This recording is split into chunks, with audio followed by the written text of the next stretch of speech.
Ngasisu mahausaagumna Sanalibag Story Collection na mayamgidamakta nungairaba phungawari ama puduna lakjare. Wari asigi mamingna isa phattaba chawba ngaiba iwa phattaba siba ngaiba. Wari asibu thabirakpana nungsi haubizam. Hauzik mayamgi maphamda wari asibu khudol tamjari mayam punna taminarasi. Tomal hoigi thangnabagi yomda thainadi ingna chikna panbada khul leikaida hainarambani adubu karomdagino khanghauda makhol mawa kanbi mau ama lakpadagi yomda pumnil heknili moina langbadagi hendoktana tomal hoi phauba mana laukhongbadu tabada leiba ngamdrabani aduna tomalgi mama ibema thambal sanadu ahannaga oibaga leiba ngamde masigi mause Antona sumakhon mawakan kreda. Mana lau khongdana ngangli sibu. Kana amatana hait phauba haidabra kaino. Ima, migi mungi wani ba. Taning de ne. Tabna ingna haiba yaba wasida. Lau dana. Noi bu taba ngamli barane. Ai di ahannaga oisalakpanara kaino. Taduna leiba ngamdre ne. As, taning draga lasingla kaino komensalu. Masida onsinaraga waga hairaunuko. Hairoida. Henda henjilaklabadi. Hekta mayang lenduda. Liseisina hekta santhadauribani. As, loiredana. Adumna tarabadi. Itaima malamaki mihunduga. Imabune. Ahani kaina lemna tokpidaubanati. Adumna hek taurubada. Imabu hanu thangda nawul khokpa soiraroi. Kariya. Magumbanasu aigi yul khoktariba. Hai. Nama aisune araiba natenia. Naha oiringaida thangta sanarakliba nupini. Magumbana ke henjanba ngamdauba nate. Adudi hainoima. Itema malase. Moigi mapalamgi kari no khangde. Masana sarik sara yamna sanare haibani. Imadi hairun. Khulle kaisa leiba naha halkana amata. Magalamba panaba ngamloi khandana hangana wa phawba hainaba nati he moigi mapalamgi sarik sarak mayamnaga aikhoigi ipa ipugi thang ta daga henjanba yaba nateda asi haina thambal sanada mana thokpa ama nolaklami tomal mama ibemagi maching khangbana mana phana hairasu mama ibema adudi mana khankhibu wakhanda hongdokadabu leite khanbana Tapna sor sang no hondok laga. Ho pharisi. Ima. Adugi wado toglasi. Aikhoi ibe mado asomda leiba ware. Amukta lawgu law haina giri takpada loire. Adubu kamdausi. Ha, aigi karibu haironi.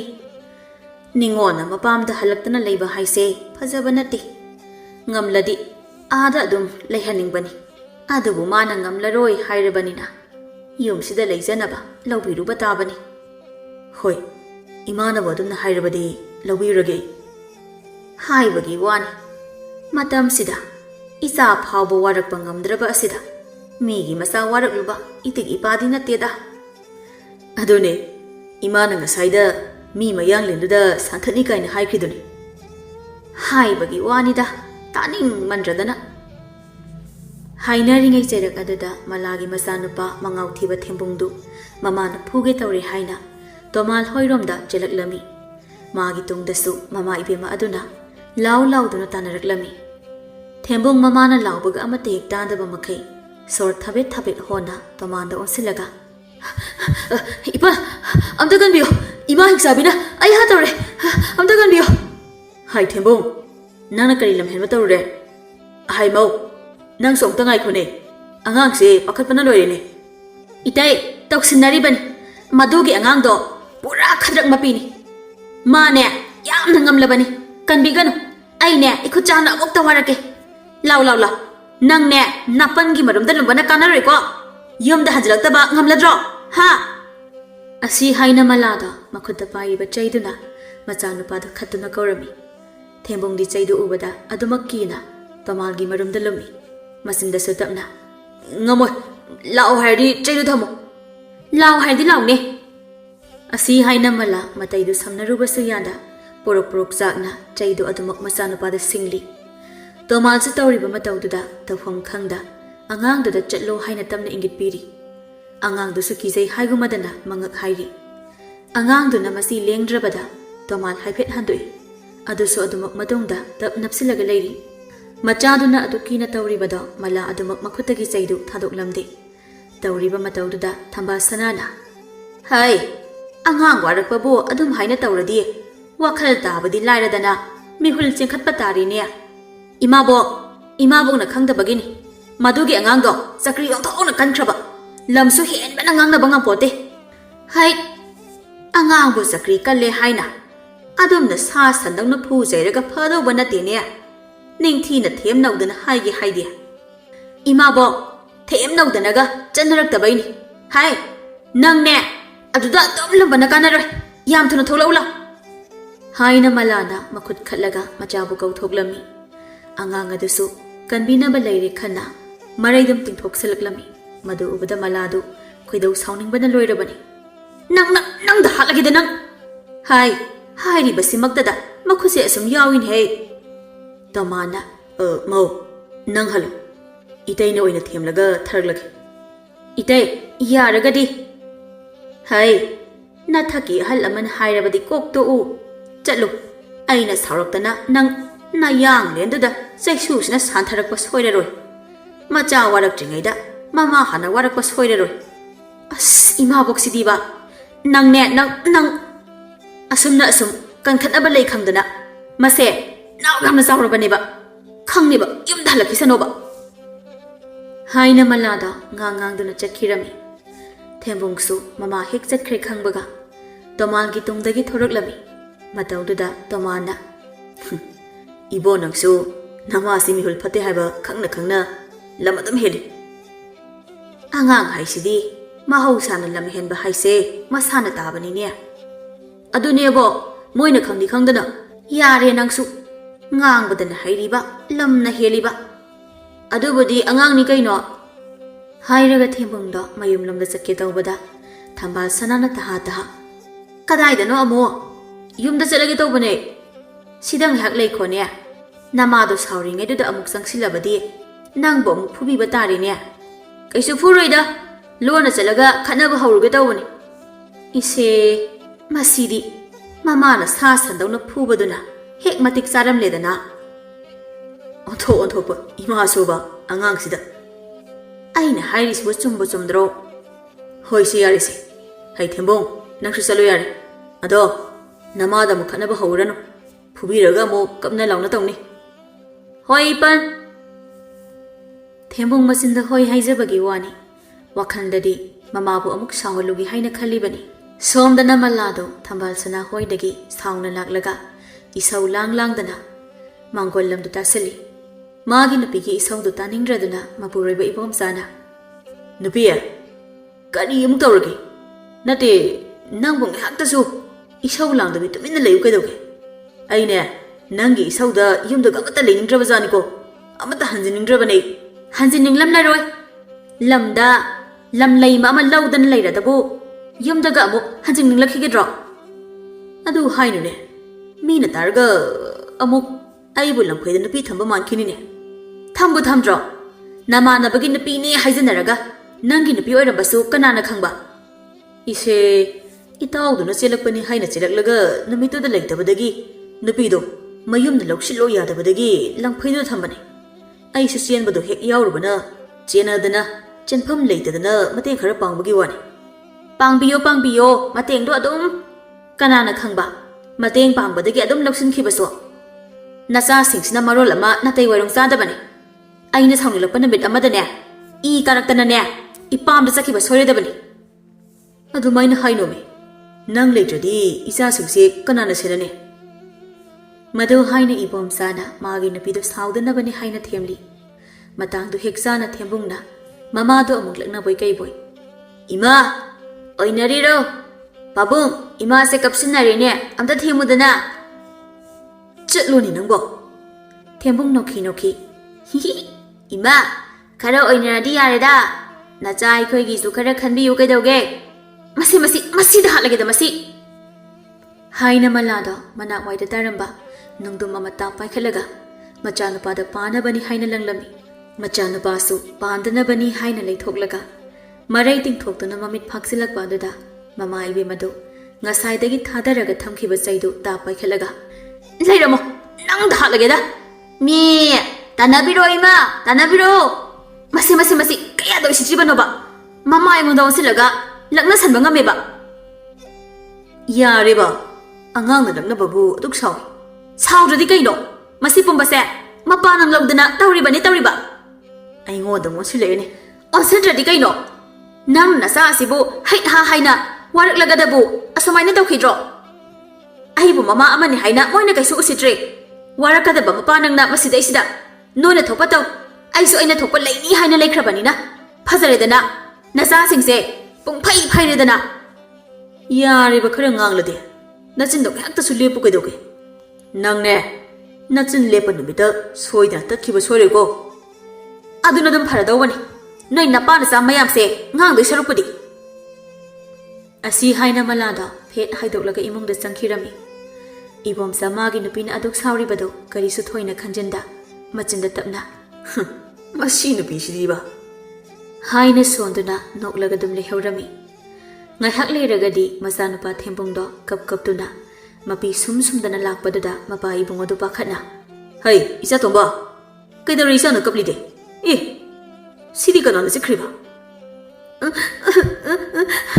maningi abo thena yana chiliba kaigi madi isa gi pambom sida yana sikliba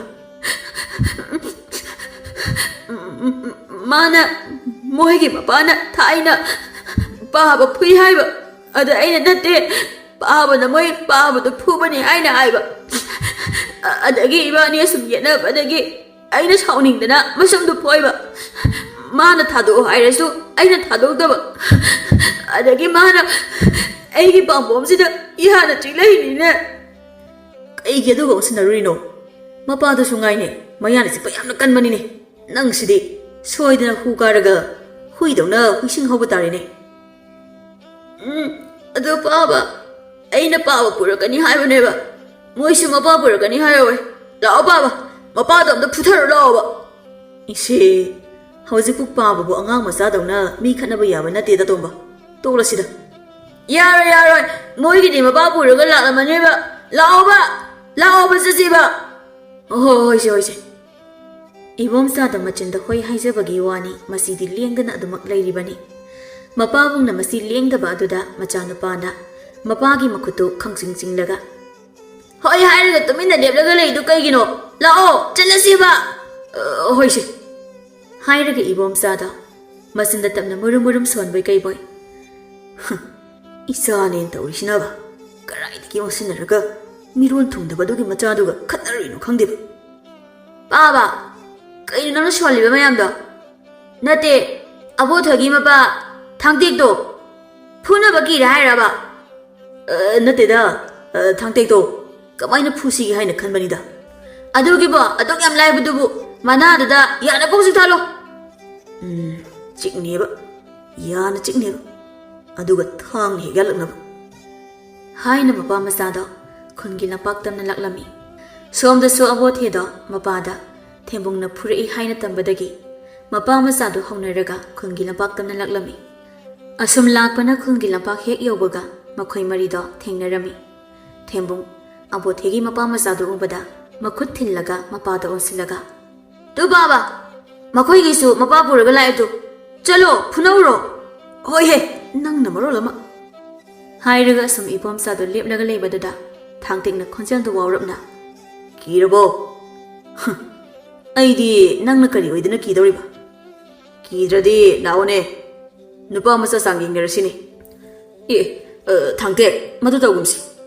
ai khoi angang sunatre angang masel khanabagi bu soi khre lang khre haina hairaga loirabasida thembungna tapna kaino baba nangna haidugo tumileyo nangna khampote nasa na isa furaklabani na nang amo aina phuba tawani laula tawshinabana kanar adudi hainuda nasa na isa da mayana silaglisi adu ada hainiraga leibana kanar laune nupa masa sanging nasi ꯃꯁꯤ ꯃꯤꯁꯤ ꯃꯤ ꯈꯠꯅꯕ ꯌꯥꯝꯅ ꯄꯥꯝꯃꯜꯂꯦ ꯈꯪꯅꯤꯕ ꯍꯥꯏꯅ ꯏꯕꯣꯝꯆꯥꯗꯨ ꯁꯥꯎꯔꯤ ꯊꯥꯡꯇꯦꯛꯀꯤ ꯃꯅꯥꯛꯇ ꯆꯦꯟꯁꯤꯟꯈꯤꯔꯝꯃꯤ ꯊꯥꯡꯇꯦꯛꯁꯨ ꯏꯕꯣꯝꯆꯥꯅ ꯆꯦꯟꯁꯤꯜꯂꯛꯄꯗꯨꯗ ꯐꯨꯅꯅꯕꯅꯤ ꯍꯥꯏꯅ ꯃꯥꯁꯨ ꯆꯦꯟꯁꯤꯜꯂꯛꯂꯝꯃꯤ ꯃꯄꯥ ꯑꯅꯤꯒꯤ ꯃꯇꯧꯗꯨꯗ ꯃꯆꯥ ꯑꯅꯤ ꯑꯗꯨꯗꯤ ꯈꯨꯕꯥꯛ ꯀꯟꯅ ꯈꯨꯔꯗꯨꯅ ꯃꯄꯥꯒꯤ ꯃꯃꯤꯡꯒ ꯀꯧꯔꯒ ꯃꯊꯧꯅ ꯍꯥꯞꯇꯅꯒ ꯇꯧꯔꯝꯃꯤ ꯉꯥꯏꯍꯥꯛꯀꯤ ꯇꯨꯡꯗꯗꯤ ꯊꯥꯡꯇꯦꯛꯅ ꯏꯕꯣꯝꯆꯥꯗꯨ ꯅꯝꯁꯤꯜꯂꯒ ꯐꯨꯕꯗꯨ ꯎꯕꯗ ꯊꯦꯝꯕꯨꯡꯗꯨ ꯄꯥꯈꯠꯅ ꯃꯄꯥ ꯁꯣꯛꯂꯤ ꯍꯥꯏꯅ ꯈꯣꯟꯖꯦꯜ ꯍꯧꯅ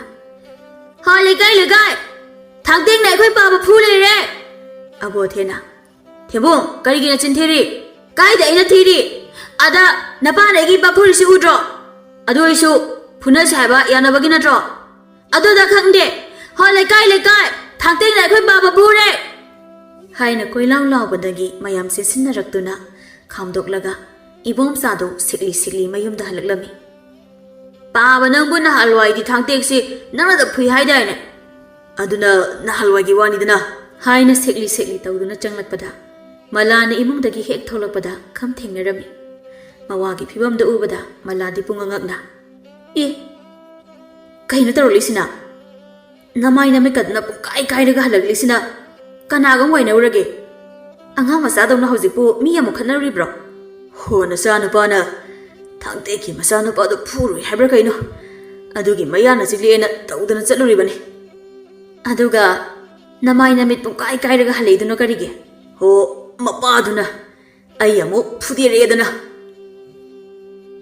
ꯑꯉꯥꯡꯒꯤꯕꯨ ꯐꯖꯅ ꯍꯥꯏꯅꯕ ꯌꯥꯕꯁꯦ ꯅꯣꯏ ꯅꯨꯄꯥꯒꯤ ꯍꯧꯅꯕꯤ ꯈꯨꯠ ꯍꯦꯛꯇ ꯍꯥꯟꯅ ꯊꯥꯅꯩꯌꯦꯕ ꯑꯩꯅꯗꯤ ꯍꯥꯏꯕ ꯑꯗꯣ ꯊꯥꯡꯇꯦꯛꯅꯗꯤ ꯌꯥꯗ꯭ꯔꯕꯅꯤꯅ ꯐꯨꯅꯔꯦꯗꯅ ꯑꯗꯨꯝ ꯍꯣꯏ ꯌꯥꯔꯦꯁꯦ ꯈꯨꯠꯇꯣ ꯑꯝꯇ ꯄꯤꯕꯤꯔꯛꯑꯣ ꯅꯅꯥꯏ ꯅꯨꯄꯤꯅꯦ ꯏꯁꯤꯡ ꯁꯥꯍꯜꯂꯒ ꯑꯝꯇ ꯍꯤꯒꯥꯏꯌꯦꯒꯦ ꯌꯦꯡꯕꯗ ꯌꯥꯝꯅ ꯅꯨꯡꯉꯥꯏꯇ꯭ꯔꯦ ꯅꯪ ꯑꯃꯁꯨ ꯃꯤ ꯈꯠꯅꯕ ꯄꯥꯝꯃꯤꯀꯣ ꯅꯪ ꯍꯥꯏꯔꯤꯁꯤꯅꯤ ꯍꯥꯏꯅ ꯃꯂꯥꯗꯣ ꯃꯈꯨꯠ ꯅꯥꯝꯃꯅ ꯃꯆꯥꯅꯨꯄꯥꯒꯤ ꯃꯔꯥꯏꯕꯛꯇ ꯏꯜꯂꯝꯃꯤ ꯃꯆꯥꯒꯤ ꯍꯀꯟ ꯆꯪꯕꯗ ꯃꯃꯥꯏ ꯃꯃꯤꯠ ꯀꯥꯏꯔꯕ ꯏꯕꯣꯝꯆꯥꯗꯣ ꯑꯗꯨꯃꯛꯅ ꯍꯦꯟꯅ ꯑꯉꯥꯡꯗ ꯑꯗꯨꯃꯥꯏꯅ ꯇꯧꯕꯤꯅꯨꯅꯦ ꯄꯦꯜꯂꯕꯅꯤꯍꯦ ꯃꯃꯥꯏꯁꯤ ꯄꯨꯡꯀꯥꯏ ꯀꯥꯏꯔꯁꯤ ꯐꯥꯎꯕꯗ ꯃꯆꯥꯒꯤ ꯍꯀꯟ ꯆꯪꯕꯗꯤ ꯂꯦꯞꯇꯦꯅꯦ ꯏꯁꯦ ꯃꯃꯥ ꯃꯄꯥ ꯑꯩꯈꯣꯏ ꯂꯩꯖꯩ ꯍꯥꯏꯅ ꯈꯔ ꯀꯦꯖꯔꯤꯕꯅꯤꯅꯦ ꯑꯗꯨꯗ ꯅꯪꯅ ꯑꯗꯨꯃꯥꯏꯅ ꯆꯩꯁꯤꯜꯂꯗꯤ ꯑꯉꯥꯡꯁꯦ ꯄꯪꯁꯤꯟꯕ ꯇꯥꯔꯦꯅꯦ ꯄꯦꯜꯂꯕꯅꯤꯍꯦ ꯑꯩꯗꯤ ꯌꯥꯔꯦ ꯆꯪꯂꯁꯤ ꯂꯥꯛꯑꯣ ꯌꯥꯔꯦ ꯍꯥꯏꯅ ꯃꯂꯥꯗꯣ ꯉꯥꯡꯗꯨꯅ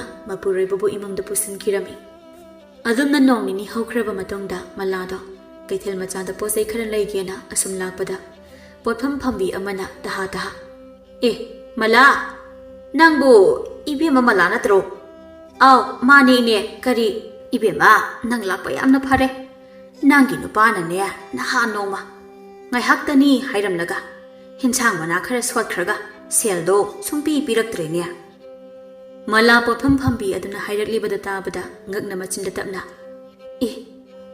ꯍꯤꯟꯁꯥꯡ ꯃꯅꯥꯗꯣ ꯌꯨꯝꯗꯁꯨ ꯄꯨꯁꯤꯜꯂꯛꯇꯦ ꯃꯥꯗꯤ ꯀꯅꯥꯗ ꯄꯤꯔꯤꯕꯖꯥꯠꯅꯣ ꯁꯣꯏꯔꯔꯣꯏ ꯂꯝꯗ ꯂꯩꯕ ꯅꯨꯄꯤꯗꯨꯗ ꯁꯣꯏꯗꯅ ꯑꯣꯏꯔꯤꯅꯤ ꯅꯨꯡꯉꯥꯏꯅꯦꯕ ꯃꯥ ꯁꯈꯤ ꯃꯨꯟꯅ ꯇꯥꯗ꯭ꯔꯗꯨꯅ ꯏꯕꯦꯝꯃ ꯀꯔꯤ ꯍꯥꯏꯕꯅꯣꯅꯦ ꯅꯠꯇꯦ ꯅꯪꯒꯤꯁꯤꯕꯨ ꯄꯤꯔꯣꯏ ꯈꯪꯗꯦ ꯍꯥꯏꯔꯤꯕ꯭ꯔꯣ ꯅꯠꯇꯦꯗ ꯏꯅꯦ ꯁꯦꯜꯗꯨꯕꯨ ꯀꯌꯥꯅꯣ ꯌꯥꯝꯕ ꯅꯠꯇꯦꯗ ꯂꯨꯄꯥ 10ꯗꯅꯤ ꯍꯥ ꯑꯗꯨ ꯏꯌꯥꯝꯕ ꯑꯗꯨꯕꯨ ꯃꯇꯣꯝꯇ ꯆꯥꯕ ꯉꯝꯗꯧꯔꯤꯕ꯭ꯔꯥ ꯈꯪꯅꯤꯕ ꯃꯃꯥꯏ ꯀꯥꯏꯕ ꯐꯕꯗ ꯉꯥꯏꯔꯤꯕꯗꯣ ꯑꯃꯨꯛꯀ ꯊꯨꯒꯥꯏꯔꯨꯒꯦꯕ ꯁꯦ ꯏꯅꯦ ꯂꯧꯁꯤꯟꯕꯤꯍꯧꯔꯣ ꯑꯩꯅꯦ ꯄꯣꯠ ꯑꯃꯠꯇ ꯂꯩꯔꯨꯗꯦꯍꯦ ꯌꯨꯝꯗ ꯍꯥꯟꯅꯝꯇ ꯆꯠꯂꯒ ꯊꯤꯛ ꯇꯧꯔꯨꯒꯦꯗꯍꯦ ꯍꯥꯏꯅ ꯃꯂꯥꯗꯣ ꯐꯤ ꯀꯥꯝꯂꯒ ꯃꯌꯨꯝꯗ ꯑꯣꯏꯅ ꯍꯟꯈꯤꯔꯝꯃꯤ ꯃꯥꯒꯤ ꯃꯇꯧꯗ ꯄꯣꯠꯐꯝ ꯐꯝꯕꯤ ꯑꯗꯨꯗꯤ ꯉꯛꯅ ꯃꯆꯤꯟꯗ ꯇꯞꯅ ꯀꯔꯤꯅꯣꯅꯦ ꯃꯁꯤꯒꯤ ꯃꯂꯥ ꯍꯥꯏꯕꯤꯁꯤꯅ ꯃꯄꯨꯔꯣꯏꯕꯅ ꯍꯦꯟꯖꯥꯡ ꯃꯅꯥ ꯂꯩꯔꯒ ꯃꯥꯅ ꯑꯁꯨꯛ ꯁꯥꯎꯔꯤꯁꯤꯕꯣ ꯍꯥꯏꯅ ꯄꯣꯠꯐꯝ ꯐꯝꯕꯤ ꯑꯗꯨꯗꯤ ꯀꯩꯁꯨ ꯈꯪꯗꯕꯅꯤꯅ ꯁꯣꯟꯗꯨꯅ ꯂꯩꯍꯧꯔꯝꯃꯤ ꯁꯣꯝꯗꯅ ꯏꯕꯣꯝꯆꯥꯗ ꯐꯛ ꯑꯃꯗ ꯍꯤꯞꯂꯒ ꯃꯆꯥꯅꯨꯄꯥꯅ ꯃꯁꯥꯗꯨ ꯅꯝꯍꯟꯗꯨꯅ ꯂꯩꯔꯝꯃꯤ ꯊꯦꯝꯕꯨꯡꯁꯨ ꯃꯄꯥꯕꯨꯡꯒꯤ ꯃꯁꯥꯗꯨ ꯑꯗꯨꯝ ꯅꯝꯂꯛꯄꯗꯨꯅ ꯋꯥꯔꯗꯨꯅ ꯃꯔꯩ ꯃꯇꯠ ꯑꯃ ꯇꯧꯕ ꯍꯧꯔꯛꯂꯝꯃꯤ ꯕꯥꯕꯥ ꯑꯩ ꯃꯄꯥꯟ ꯊꯣꯛꯅꯤꯡꯉꯤ ꯃꯄꯥꯟ ꯑꯝꯇ ꯊꯣꯛꯈꯤꯒꯦ ꯑꯗꯨꯒ ꯑꯃꯨꯛ ꯅꯝꯃꯒꯦ ꯉꯥꯏꯈꯣꯅꯦ ꯅꯪꯕꯨ ꯍꯧꯖꯤꯛꯇ ꯊꯣꯛꯈꯤꯕ ꯀꯨꯏꯈꯤꯗꯥꯏꯅꯦ ꯑꯗꯨꯏꯁꯨ ꯊꯣꯛꯅꯤꯡꯉꯦ ꯇꯧꯁꯤꯟꯅꯩꯗꯨ ꯈꯪꯉꯤꯀꯣ ꯑꯝꯇ ꯊꯨꯅ ꯅꯝꯃꯝꯃꯨ ꯑꯗꯨꯒ ꯁꯥꯟꯅꯕ ꯆꯠꯀꯦꯁꯨ ꯀꯩꯗꯧꯒꯦꯁꯨ ꯇꯧ ꯑꯁ ꯕꯥꯕꯥ ꯀꯣꯟꯅ ꯑꯃꯨꯛ ꯅꯝꯂꯒꯦꯕ ꯋꯥꯔꯦꯕ ꯆꯀ꯭ꯔꯤꯗꯨ ꯇꯧ ꯂꯩꯇ꯭ꯔꯁꯨꯅꯦ ꯁꯠ ꯅꯝꯃꯨ Namladi ngasai na loirani. Talleba! Phuruktringayda sasanam. Ash! Haina thembongda tande ma de tawduna namlaga leiringayda mamada sau sau launa phingna changlakpada ubada mapada tapna chiroloi kayo tawduna Baba, ima se mi khatnarakpa male. Yam sauna lae. Ha, karaino ne. Sidi soidana mi khatnarakpa soidri. Atomba, chalo, sanaur. Namasi tapna themdadi yar. Hoi baba haina adamak thembongda sanabani haina chenkhirami malasu taping changlakpaduda ibom sadi magi napido mi khanarak lekhanna Napi, kananam kari hairaino ne. Mi na hairasu aina tadabi halo hairaba maktada nangna. Oh nangdi mina wa hairakani haise hanana khanglaga leiramli boire Khangdradi kaino, nang.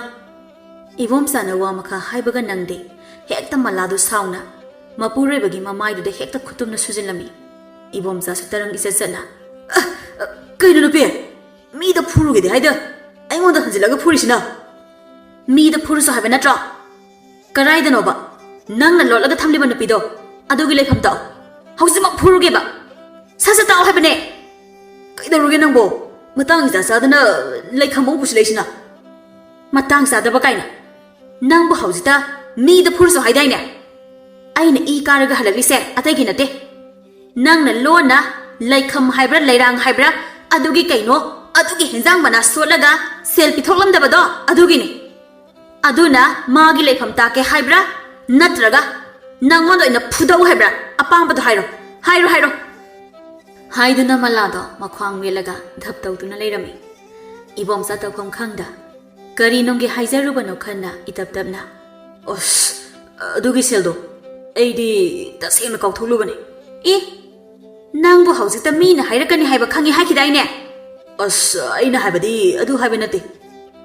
haina tatu phamlambadagi haugallaga manak jangsinge tawrami adubu malana tahada adum phamo masi lengkan Hoi, phamge. Ado. aina khanglakradi masidaisa nang lona pigi tharangni bana traba Mado, kenta saningai thangai leitre haibadada.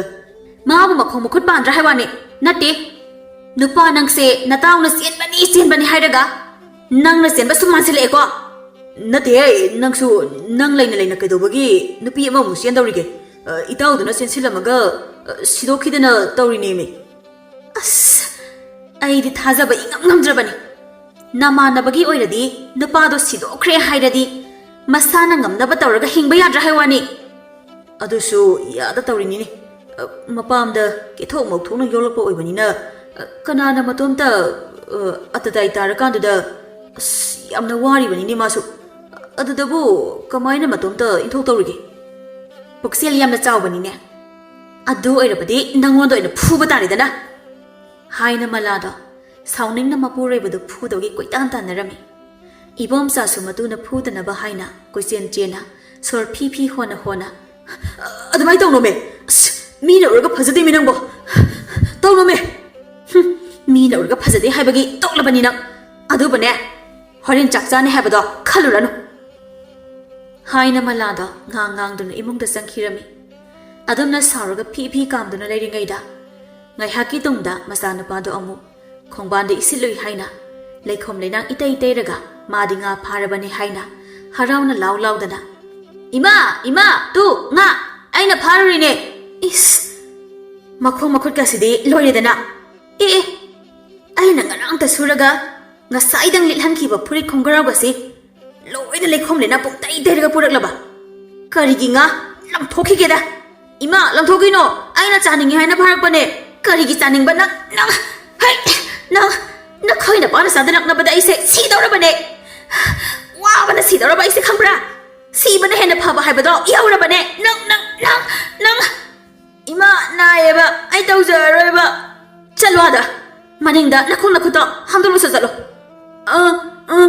masinda ang haijabagi wani mamana hek thadokpaga nga do hana khunjinaba laknarami malasa sauning manduna machaga hana yinglamda mana thokpa ama saurini haina paithoklaga leikhirami thembong mapa masasu mama do sauri haiba khangbana tuminna walang amata haida magi mathau tarami ꯑꯁꯨꯝꯅ ꯅꯨꯃꯤꯠ ꯅꯤꯅꯤ ꯍꯨꯝꯅꯤ ꯍꯧꯈ꯭ꯔꯕ ꯇꯨꯡꯗ ꯏꯊꯥ ꯊꯥꯖꯗꯅ ꯁꯨꯃꯥꯡꯗ ꯐꯧꯗꯨꯅ ꯂꯩꯔꯤꯉꯩꯗ ꯏꯕꯣꯝꯆꯥꯗꯣ ꯅꯨꯄꯤ ꯑꯃꯒ ꯂꯣꯏꯅꯅ ꯆꯪꯂꯛꯄꯗꯨ ꯎꯕꯗ ꯃꯂꯥ ꯄꯤꯁꯨꯝ ꯁꯨꯡꯂꯞ ꯇꯧꯅ ꯃꯥꯅ ꯀꯅꯥꯅꯣ?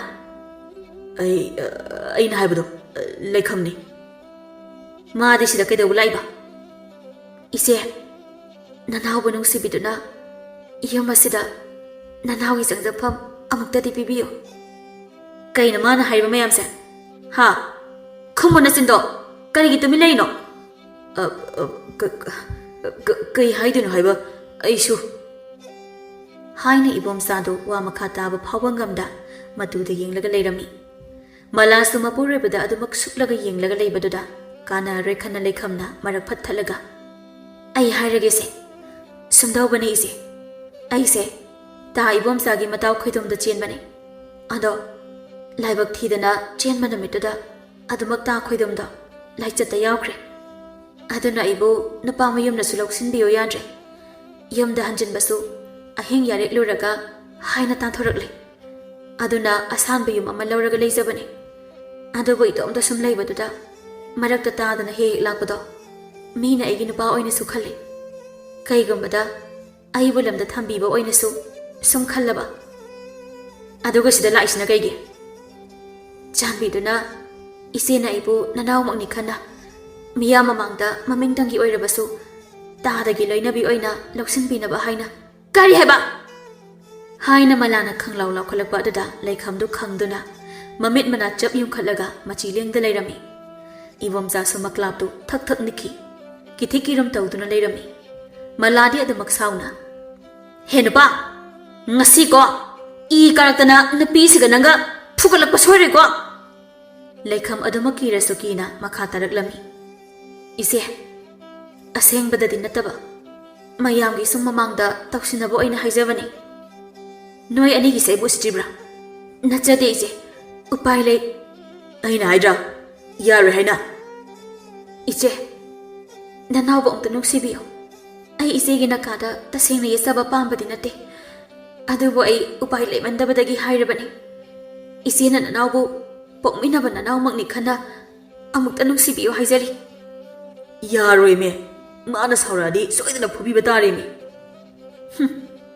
ꯌꯥꯔꯦ ꯌꯥꯔꯦ. ꯆꯪꯉꯣ ꯌꯥꯔꯦ. ꯂꯥꯛꯑꯣ ꯆꯪꯉꯁꯤ. ꯍꯥꯏꯅ ꯏꯕꯣꯝꯆꯥꯗꯣ ꯅꯣꯛꯃꯤ ꯅꯣꯛꯃꯤ ꯇꯧꯗꯨꯅ ꯃꯥꯒꯤ ꯅꯨꯄꯤꯅ ꯌꯥꯔꯕ ꯂꯩꯈꯝꯕꯨ ꯏꯃꯨꯡꯗ ꯄꯨꯁꯤꯟꯗꯨꯅ ꯆꯪꯈꯤꯔꯝꯃꯤ. ꯃꯄꯨꯔꯣꯏꯕꯒꯤ ꯃꯇꯧꯗꯨꯗ ꯃꯂꯥꯗꯣ ꯄꯩꯅ ꯌꯦꯡꯂꯒ ꯂꯩꯍꯧꯔꯝꯃꯤ. ꯇꯥꯟꯖꯥꯗꯨꯗ ꯃꯆꯥꯅꯨꯄꯥ ꯊꯦꯝꯕꯨꯡꯗꯨ ꯍꯔꯥꯎ ꯍꯔꯥꯎ ꯂꯥꯎ ꯂꯥꯎꯗꯨꯅ ꯆꯦꯜꯂꯛꯂꯝꯃꯤ. ꯍꯣ ꯏꯃꯥ, ꯏꯃꯥꯎ, ꯑꯩꯈꯣꯏ ꯄꯥꯕꯗ ꯅꯨꯄꯤ ꯑꯇꯣꯝꯕꯤ ꯑꯃ ꯄꯨꯔꯛꯑꯦ ꯍꯥꯏꯌꯦ. ꯑꯩꯈꯣꯏꯒꯤ ꯏꯃꯥꯇꯣꯟ ꯑꯃ ꯂꯥꯛꯑꯦ ꯍꯥꯏꯅ ꯃꯤꯅ ꯍꯥꯏꯅꯍꯧꯋꯦ. ꯅꯃꯥꯇꯣꯟꯗꯣ ꯅꯄꯥꯅ ꯏꯃꯨꯡꯗ ꯄꯨꯁꯤꯟꯈ꯭ꯔꯕꯅꯤ. ꯑꯁꯦꯡꯕ꯭ꯔꯣ? ꯑꯗꯣ ꯃꯤꯅ ꯍꯥꯏꯕꯗ ꯏꯃꯥꯇꯣꯟꯗꯣ ꯃꯁꯛ ꯌꯥꯝꯅ ꯐꯖꯩ ꯍꯥꯏꯅ ꯍꯥꯏꯅꯍꯧꯋꯤꯉꯣ. ꯐꯖꯕꯅꯤ. ꯆꯠꯂꯣ. ꯁ꯭ꯋꯥꯏꯗ ꯉꯥꯡꯉꯒ ꯂꯩꯇ꯭ꯔꯁꯨ ꯅꯃꯥꯇꯣꯟꯒꯤ ꯃꯅꯥꯛꯇ ꯑꯣꯏꯅ ꯉꯥꯡꯂꯨꯔꯣ. ꯃꯅꯥꯛ ꯆꯪꯕꯗ ꯏꯃꯥꯅ ꯁꯥꯎꯔꯣꯏꯗ꯭ꯔꯣ? ꯃꯂꯥ ꯃꯆꯥꯅꯨꯄꯥꯒꯤ ꯃꯇꯧꯗꯨ ꯄꯨꯔꯥ ꯑꯆꯥꯛꯄ ꯃꯩꯗ ꯘꯤ ꯍꯩꯕꯒ ꯆꯞ ꯃꯥꯟꯅꯔꯕꯅꯤ. ꯑꯗꯨꯅ ꯁꯥꯎꯔꯤ ꯁꯥꯎꯔꯤ ꯇꯧꯗꯨꯅ ꯑꯩꯒꯤ ꯅꯥꯛꯁꯤꯗ ꯂꯩꯕꯤꯔꯅꯨ. ꯅꯃꯥꯇꯣꯟꯒꯤ ꯃꯅꯥꯛꯇ ꯂꯩꯒꯦꯔꯥ ꯀꯅꯥꯒꯤ ꯃꯅꯥꯛꯇ ꯂꯩꯒꯦꯒꯦ? ꯂꯩꯔꯨꯔꯣ ꯆꯠꯂꯣ. ꯆꯠꯂꯣ ꯌꯥꯔꯦ. ꯑꯁꯤꯕꯨ ꯑꯣꯏꯔꯗꯤ ꯏꯃꯥꯇꯣꯟꯒꯤ ꯃꯅꯥꯛꯇ ꯂꯩꯔꯨꯔꯒꯦ.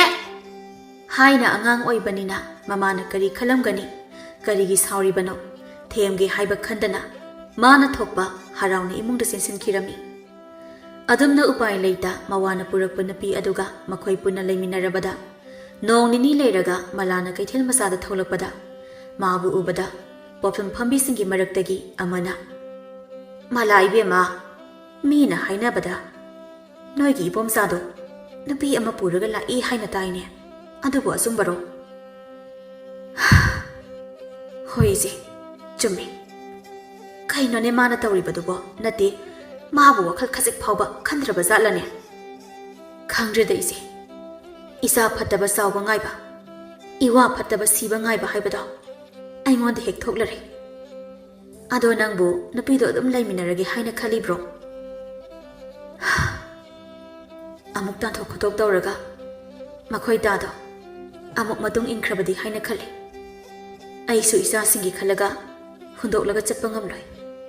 ꯑꯗꯨꯅ ꯄꯨꯟꯅ ꯂꯩꯃꯤꯟꯅꯕ ꯍꯥꯏꯕꯗꯨ ꯇꯥꯔꯦ. ꯑꯗꯨꯕꯨꯅꯤ ꯏꯕꯦꯝꯃ, ꯂꯣꯛ ꯑꯃꯗ ꯀꯩ ꯑꯅꯤ ꯄꯨꯟꯕ ꯍꯥꯏꯁꯦ ꯄꯥꯛꯅꯗꯤ ꯑꯣꯏꯊꯣꯛꯄ ꯌꯥꯗꯕꯅꯤꯀꯣ. ꯑꯗꯨꯅ ꯅꯆꯦꯅ ꯍꯥꯏꯗꯧꯕ ꯍꯥꯏꯕꯨ ꯍꯩꯅ ꯁꯤꯡꯅ ꯂꯣꯏꯅꯧ ꯍꯥꯏꯁꯤꯗ ꯂꯩꯔꯦ. ꯍꯣꯏ ꯏꯆꯦ. ꯍꯥꯏꯅ ꯃꯂꯥꯁꯨ ꯉꯥꯏꯍꯥꯛ ꯋꯥꯔꯤ ꯋꯥꯇꯥꯏ ꯇꯧꯔꯒ ꯃꯌꯨꯝꯗ ꯍꯟꯖꯤꯜꯂꯛꯂꯝꯃꯤ.